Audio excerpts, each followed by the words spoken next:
I always put my thumb on the side, on the cushion of the speaker. And that, for some reason, in my mind, translated. I could feel 35 hertz or, something like that. Pre-delay is important, right? Like you want the vocal to start and you want the verb to come after. You don't want it to be washed out. I mean, sometimes you need it the other way.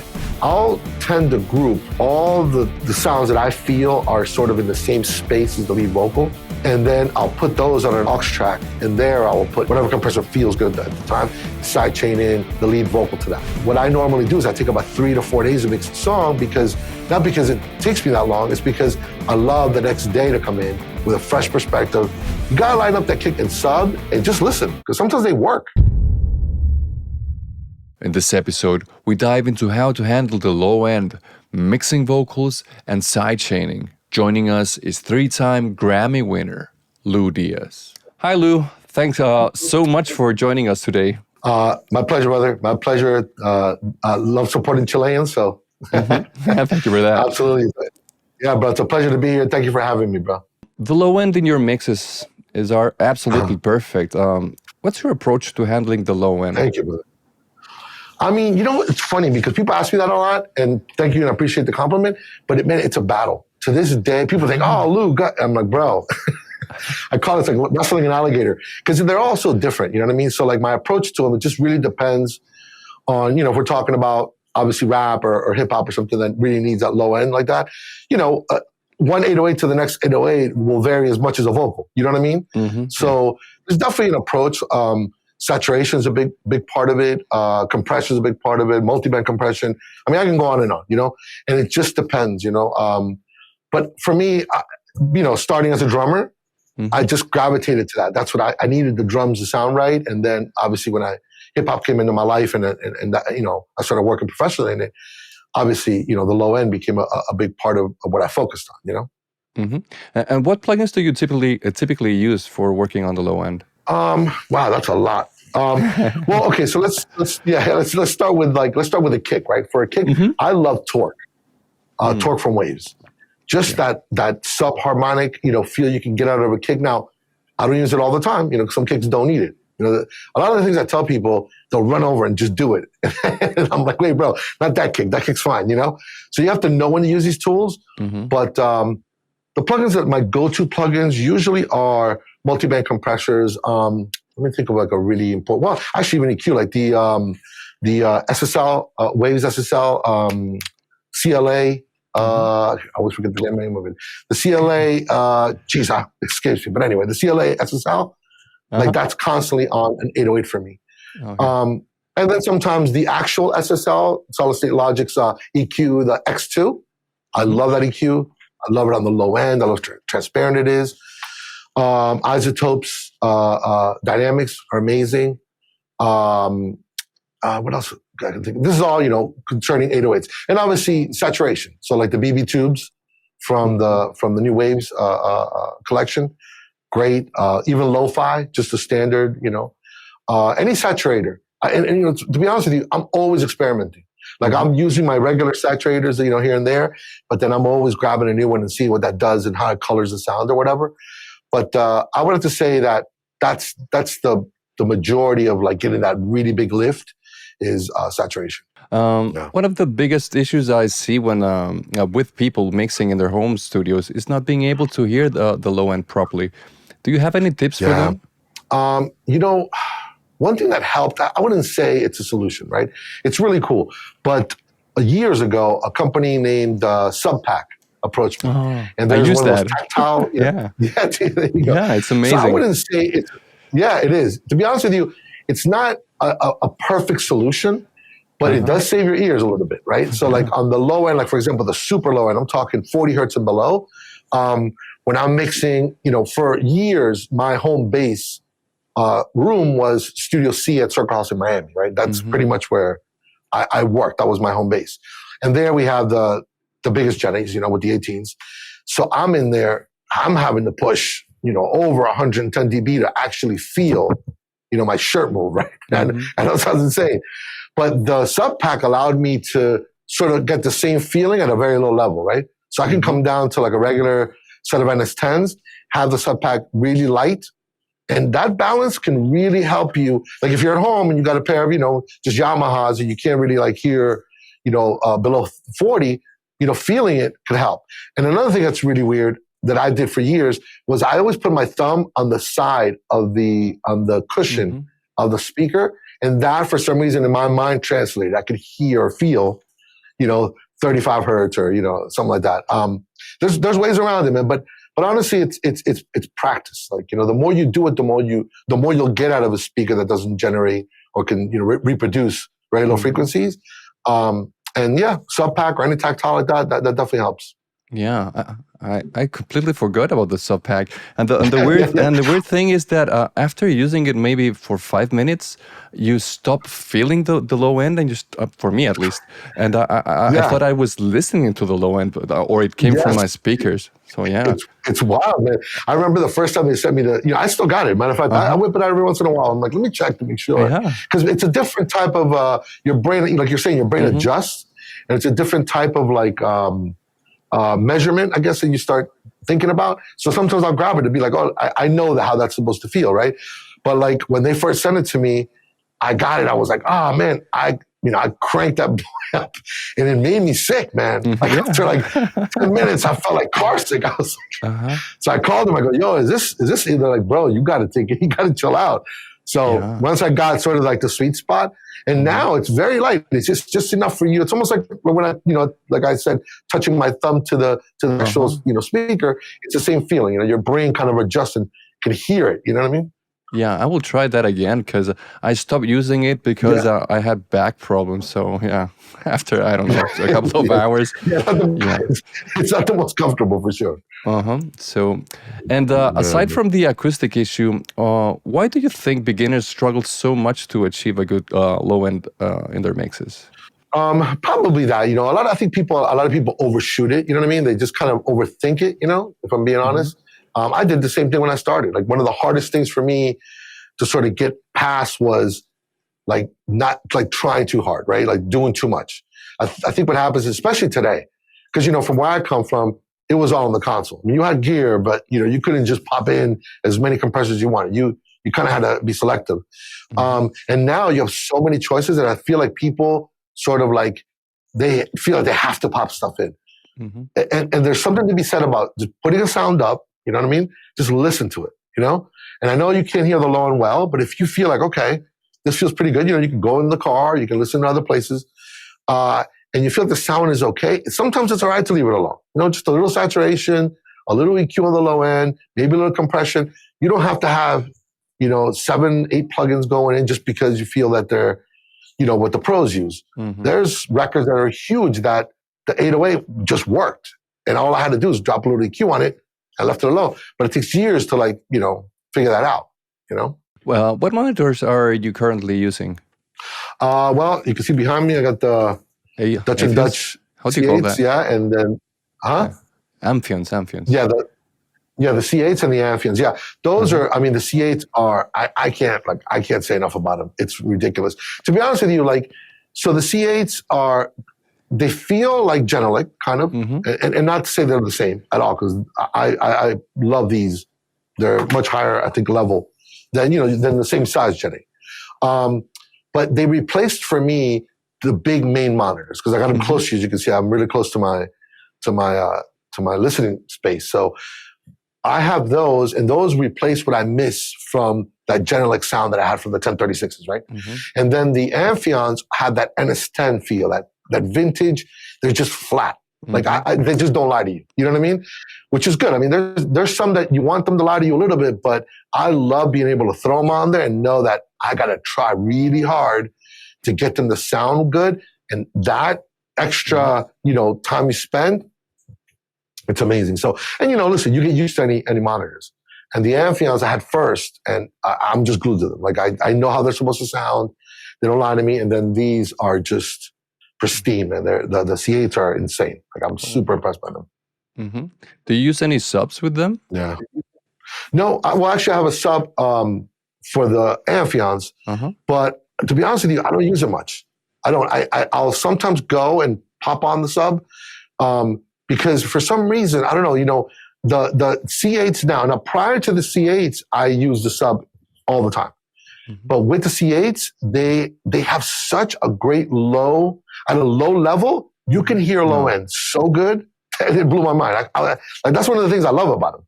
Like I can sit here and listen at very low level and I can totally hear an 808. I mean, like low, I'm talking down into the 40s. And in fact, a little lower. So that reason made me kind of like, once I started doing that with the C8s, I started shying away from having the subwoofer. Because the subwoofer is amazing, but to me, that's how when you start getting into trouble where the monitors are lying to you.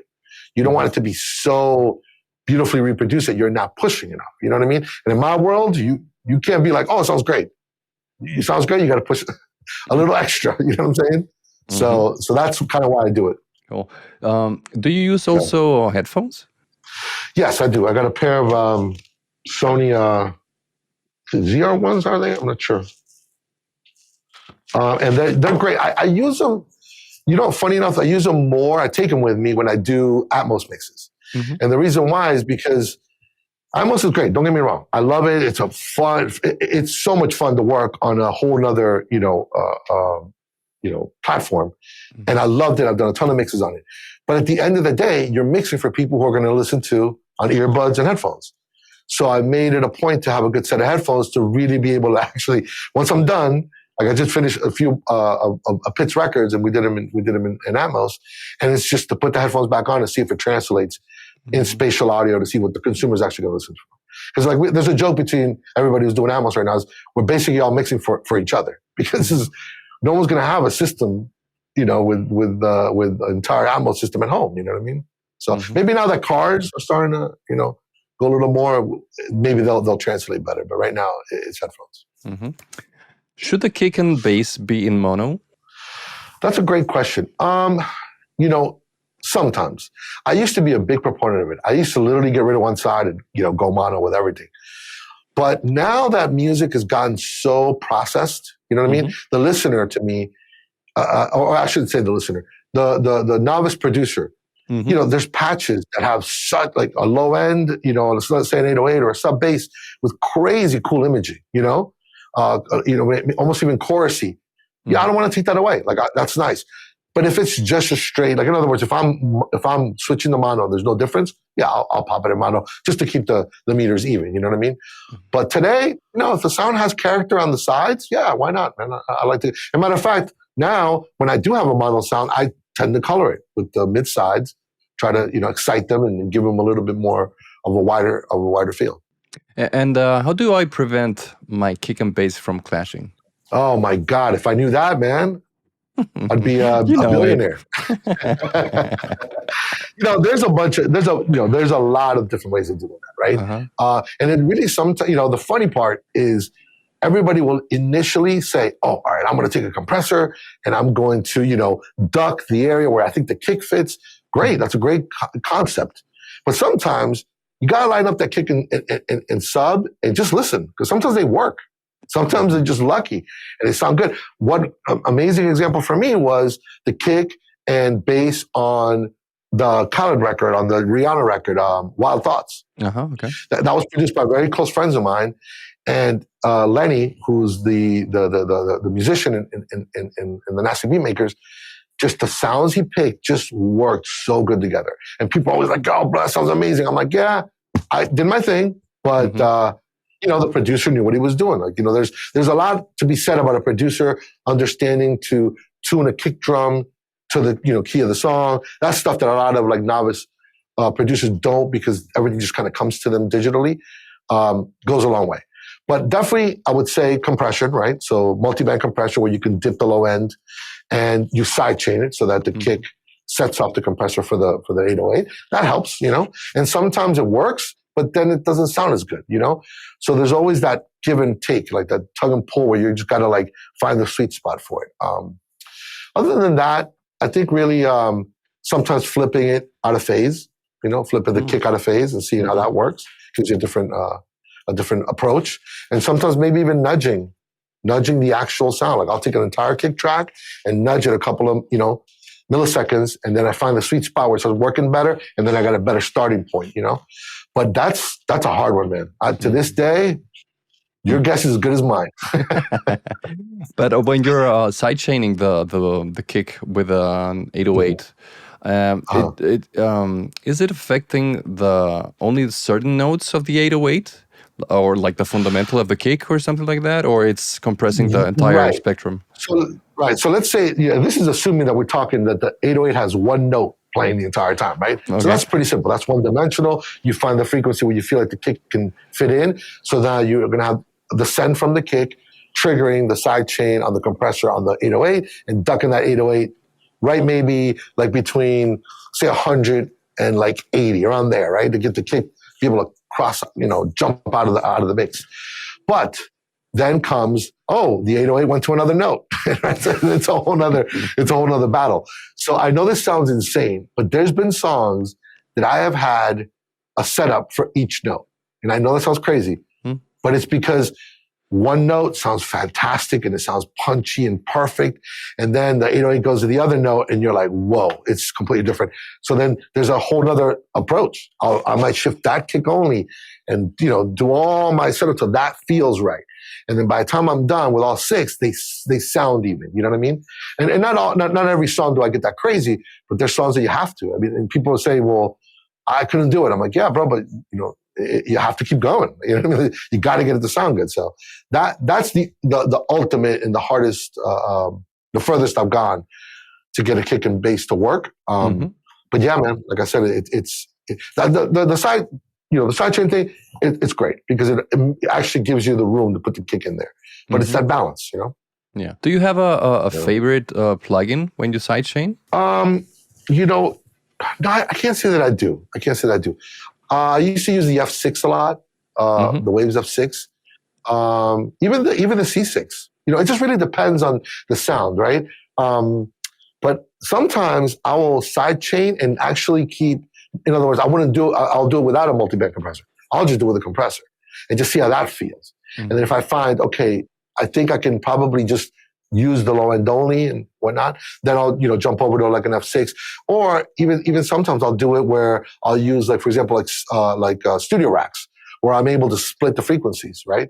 So I'm able to go in there and do just, let's say, from 50 below. And then, try that with a compressor. And then I can pop in several compressors and try to see how that section works, right? So yeah, there's today you have so many tools that it's really difficult, but I don't say that I have a definite go-to other than probably I would say a C6, on that, on the side chain. And then just the Renaissance stuff. It sounds great, It's amazing.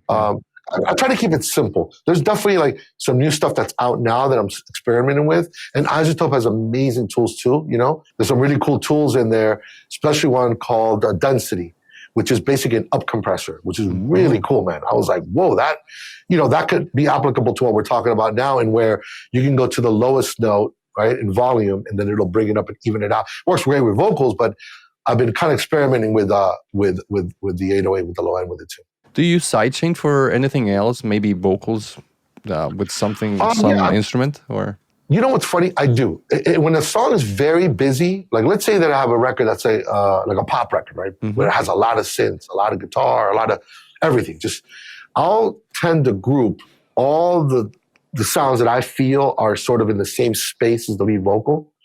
And then I'll put those on an aux track, and there I will put either a Renaissance compressor or whatever compressor feels good at the time, and side chain in the lead vocal to that. Very light though, very light. In other words, I just want to make sure that everything pushes down when the singer's singing or the rapper's rapping. And that helps to sort of keep a vocal more centered without having to keep pushing volume, and then everything just gets out of whack on you.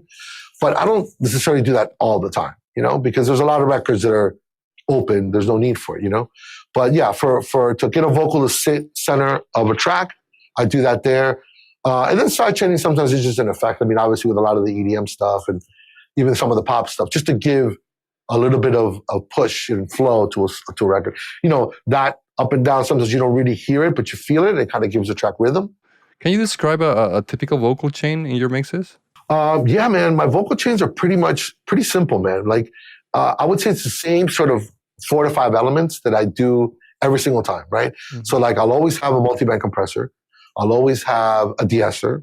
I'll always have an EQ or an exciter, or EQ and exciter, and then and some sort of saturator, right? And then a compressor at the very end. So that's obviously depending on the vocalist, depending on the song, depending on what we're trying to achieve. But for the most part, those are like the tools that I can actually I feel comfortable saying, give me that and I'll get the vocal to where I feel it needs to be, right? So and the reason why is because I know a lot of people do subtractive EQing to get rid of frequencies that they don't like, and I do as well. But for example, C6 is a perfect example. On the C6, I like that I'm able to pull back, volume if I'd like, or I can compress that frequency down as opposed to pulling it down permanently, right? And so that tool, the C6, and there's tons of multiband compressors that I use to achieve that is my first, kind of getting the vocal to sit where I'm like, okay, there's nothing coming at me that I can't deal with. And then I feel like that's my starting point to start working on the record. Obviously, the de-esser is just a standard. We all need to have one on there and finding the setting for it.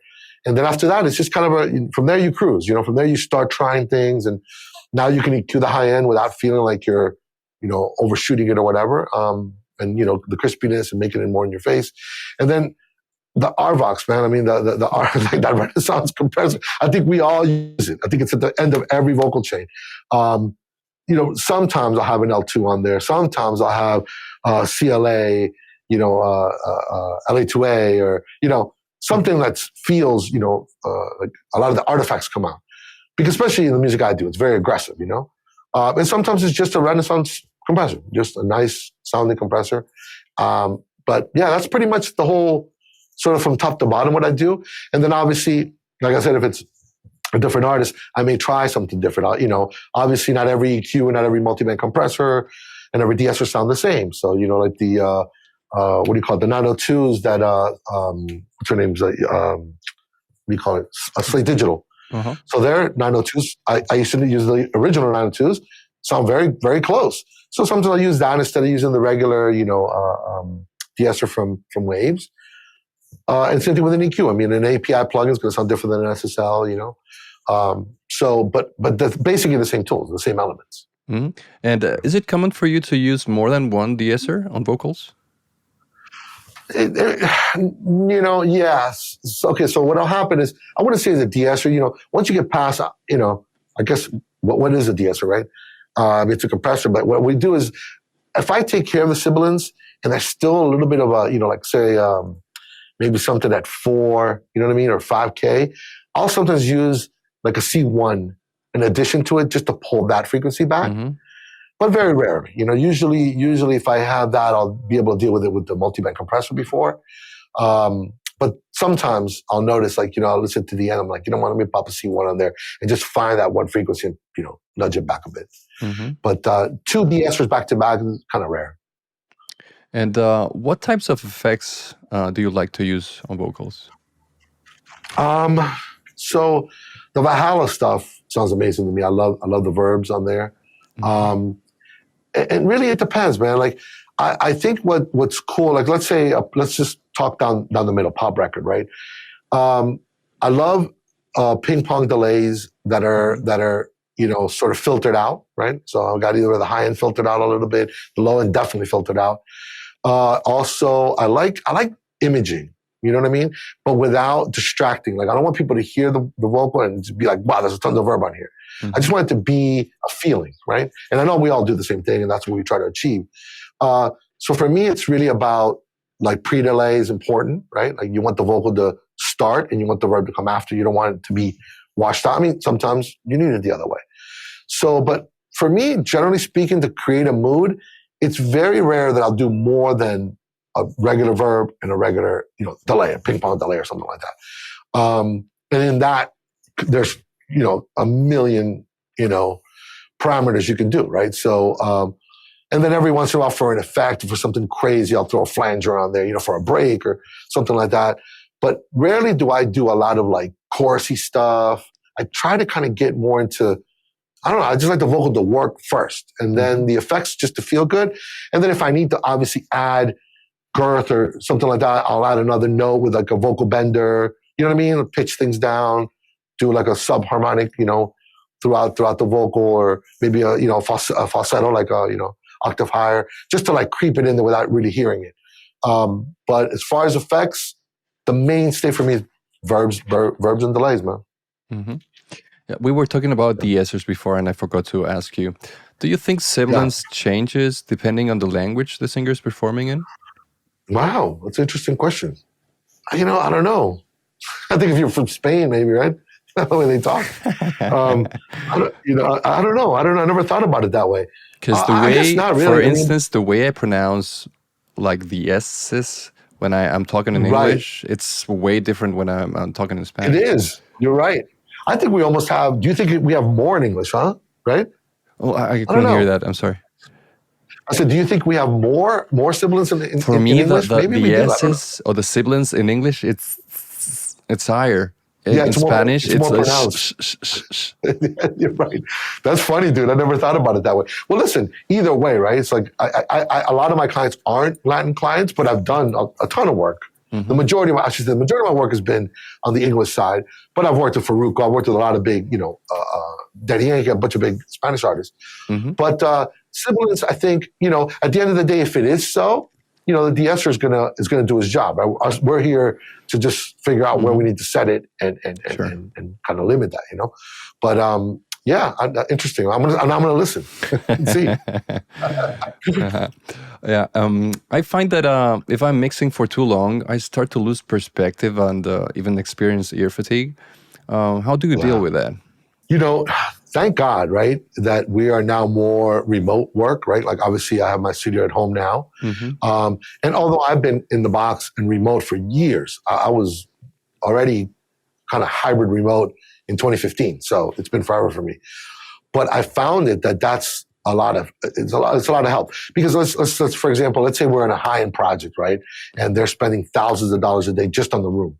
There's not a lot of like, hey, we need to take a break because I can't hear anymore. It's you power through it. You got to get it done. Mm-hmm. So that part is amazing. And the way I deal with it, because I have the luxury of having my studio at home and be able to do sort of things on my own schedule, right? So what I'll do is, like, normally I'm rotating within a week, a couple of projects a week, right? So whether I'm working on a single or an album, the great thing is I can stop, right? And I can take a break because of that fatigue. Mm-hmm. After years of doing this, yourself, okay, I'm losing the high end now. I gotta chill.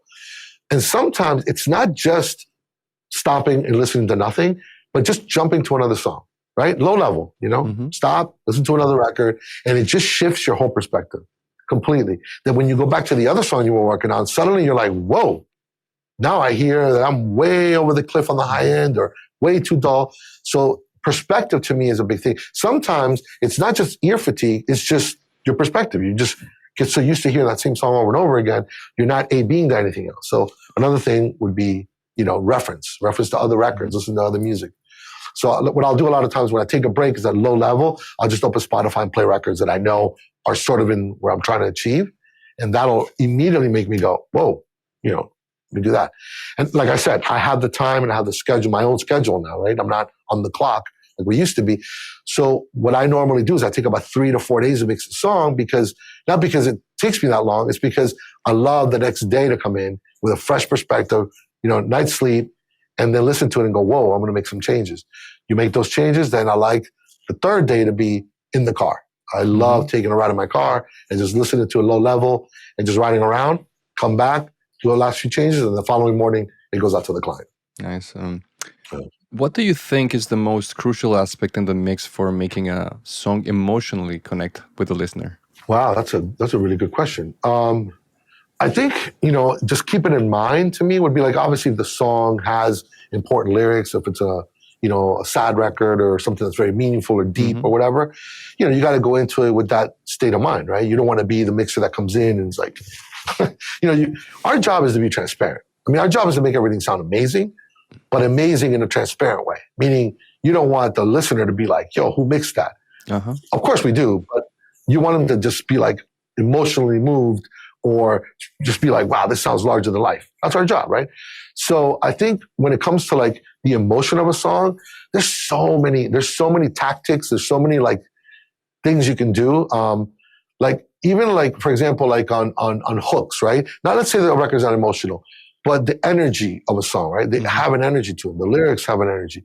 And what I do a lot of times on hooks is I'll with a spreader or even with volume, I'll bump up the hooks just a little bit.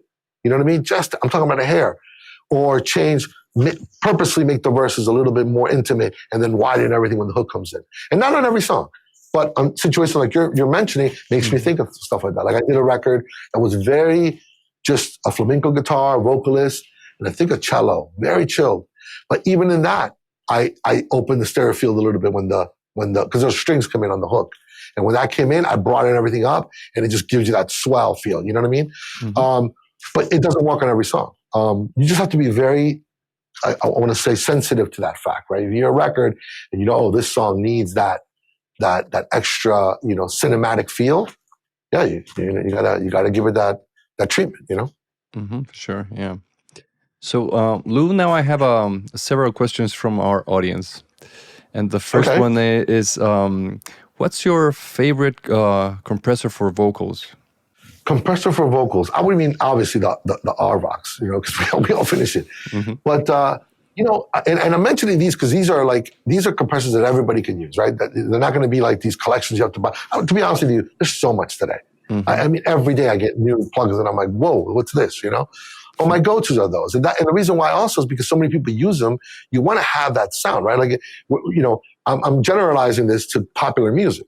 Obviously, if you're doing something that's more warmer and more, niche kind of, definitely you can go other routes.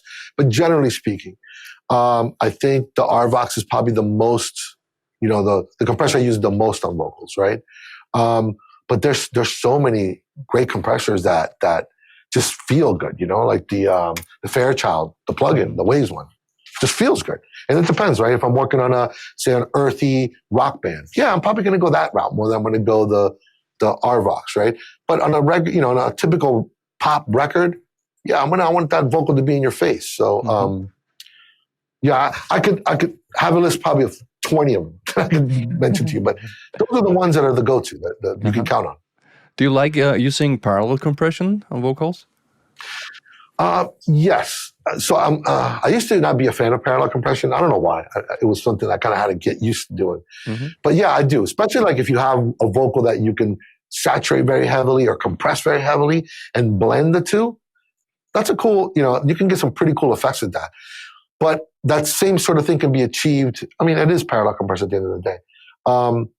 But yeah, I use it on vocals, on drums, on keys, on a lot of stuff. Parallel compression is pretty cool, but you have to be real careful how you use it. I feel like sometimes people get so into doing it, like again, going back to the less is more thing and not just doing it to do, then it gets a little like over-processed sounding, right? Mm-hmm. So, but definitely is a cool technique. Definitely a cool technique if you want to bring some of that, edge out of a vocal. Mm-hmm.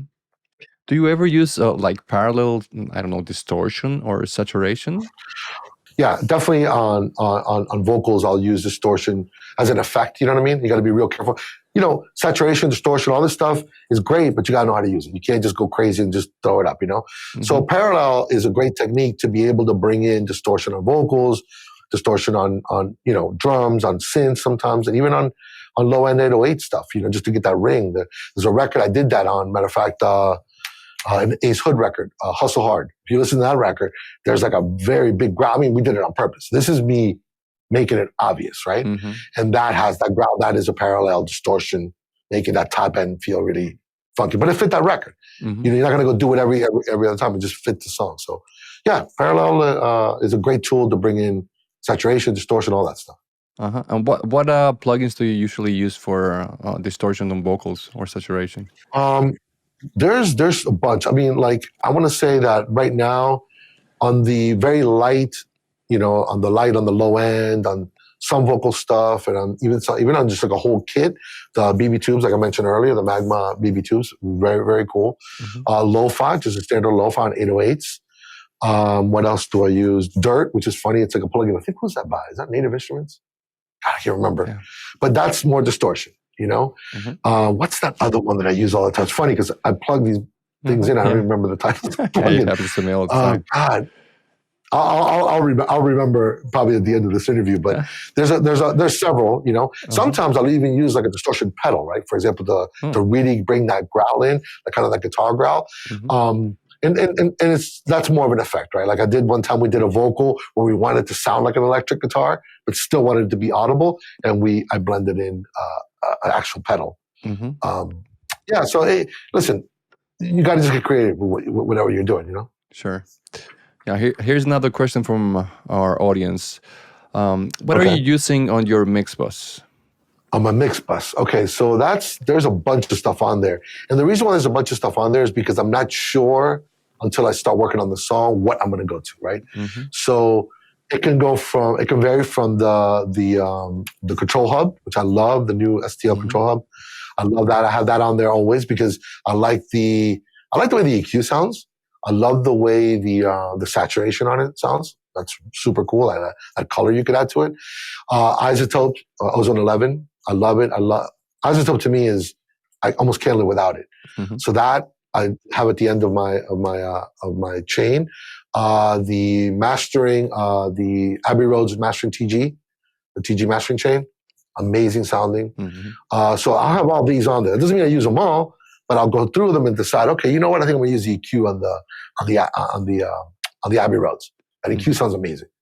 And then someone's gonna be like, you know what? I'm bypassing. I'm just gonna spread the mix on the spreader. Then I'm gonna move on to control hub, try to EQ in there. You know what I mean? Sometimes I'll use all three. It just depends. But those are probably the three you'll find in most of my master buses, and an L2 as well. Any kind of like limiter at the end. Mm-hmm. That's about it, really. Sometimes an EQ. Sometimes it depends on what you're working on. Sometimes even like a filter. Just really depends on what I'm trying to achieve. But if you use the limiter, is it part of your sound, or do you use it just to get more volume? Yeah, it's just the volume. But I'll tell you this. So at least in my world, right, when you're delivering to clients, it's very important, obviously, to mix without pushing through a limiter. You're going to be mixing blind. But once you get it to a place where it's at, you want to hear it through an L2. You want to hear it through some type of limiter because that's what your client's going to want to hear, right? And pretty much that's what mastering is going to do. And I'm not trying to sell mastering engineers. That's not what they're going to do is way better than that. But the level, right? A lot of the artists don't understand, hey, this is the mix without limiting. They just know, hey, it's too low. You know what I mean? So years of that, I've sort of gotten a system where I deliver to the client the mix smashed out, like completely limited as much as I can. And then I deliver the regular mix to the master engineer and I send them what the client's been listening to. So they have an idea, this is where I got to get to. But does it color the sound? I think it colors the sound. It does. But, sometimes I'll have a limiter on it that's going to go to mastering just for the sake of the color. But no, I don't mix. It's not part of my sound. In other words, it's just a reference and really to make a client feel like, okay, I can hear how this is going to be finished. Now, those clients are more sophisticated and understand. They go, hey, bro, send me the limited version. Also send me the regular one. I want to hear it. They know. They understand. Cool, great. But for the most part, I don't, working remote is very difficult to educate everybody and be like, hey, by the way, I just send it to them and they're happy and they know, if they're going to master it, my mastering guys know how I'm going to hand it off to them, so that's kind of how it works. Another question here. Yeah. Do you use mid-side techniques? When and why do you use them? Okay, so that mid-side, like we were talking about earlier, I love mid-side as far as like coloring like making a mix wider, feel bigger, right? That wide cinematic feel, mid-side could really do a lot. So now, would I do that on the entire mix? Sometimes, like I was saying earlier to you about the emotional thing, right? Giving a cinematic sound or a wider sound during the hook. I'll automate that, actually. I'll automate the mid-side to get more excited. For example, so I'll say have a mid-side and just EQ it, right? And bring up the sizzle on it. And sometimes I'll do that and just tell my master engineer, hey, do me a favor, you do it if it's on the master bus, right? Now, when it comes to in the mix in some of my groups, for example, the keys or strings or something like that, oh, definitely. You can definitely do some really cool stuff that gives you, when you need it, right? If you put it on everything, then everything just becomes, overdone. But if there's something that's necessary, yeah, I love mid-side EQing. It's super cool. You just, again, like saturation, like any of these things, you got to be super careful how you use it. Don't just, it sounds great in my room. And then, you can't undo it for mastering, Do you ever use clippers? Yeah, yeah, here and there. I mean, I'm not a. I mean, when you say clippers, are you talking about like a limiter or? Yeah, clipping. Yeah, no, not limiting, Yeah, but clipping I the. mean, like, yeah. So, like, how about this? Let me give you this take on it because I think this is I think a lot of people don't mention this a lot, and a lot of people get. I've noticed at least now. I get sessions right for pre-mixes that have been done, and there's the luffs, and making sure that it's under. And I'm like, I mean, that's cool, bro. But like, what are we doing? Like, you know what I mean? Like, I'm a hip hop mix engineer. I'm going to beyond clip, right? Obviously, I'm not going to make it ridiculous, but to me, I leave that more for mastering, right? Like, I think it's just getting it to feel right. Whether you're clipping and you're freaking hitting your limiter too hard, obviously, when you take your limiter off, you don't want to be clipping the master bus on Pro Tools, right? Or any DAW for that matter. Pull everything back. So definitely have a gain structure. I'm not saying to be, a crazy cowboy. Have some gain structure. Make sure that you're not like smashing it. But after that, you can smash it to wherever you want because really, at the end of the day, I think mastering, that's their job. They're equipped to deliver it to you for Spotify, for iTunes, for, whatever. Yeah. To me, I don't need it. You know what I mean? But now if you would ask me this question back in the analog days when I was in an SSL, hell yeah, I was clipping. You see the red lights come on all my channel strips, but that's part of the sound. SSL, when you push an SSL channel strip and it clipped, it sounded amazing, so it just depends. If you need a song to pump more, what techniques do you use? To pump more? I mean, side chaining. That's a technique. And a lot of people think that's just all EDM and dance music. And no, sometimes that that rhythm really helps. So yeah, like I was saying earlier, sidechain is a great way to make a record pump, just to give it that feel. And like I was saying too, that, it doesn't always have to be dance music. It doesn't always have to be EDM. You can use that on a bunch of records, lightly, but that helps sort of the rhythm move along. But sometimes I feel like that falls into the purview of a producer, right? That's kind of a production thing. So it depends. If a producer says to you, hey, bro, I want to add this more, then we'll go into the sidechain effect. But usually when something needs more like that pumping feel, usually comes already from a producer's perspective. If it's not, an EDM or dance record, Perfect. Lou, thank you so much for being here. I truly enjoyed this conversation. No problem, bro. No problem, bro. It's my pleasure, bro. It's really, really nice being on here, bro.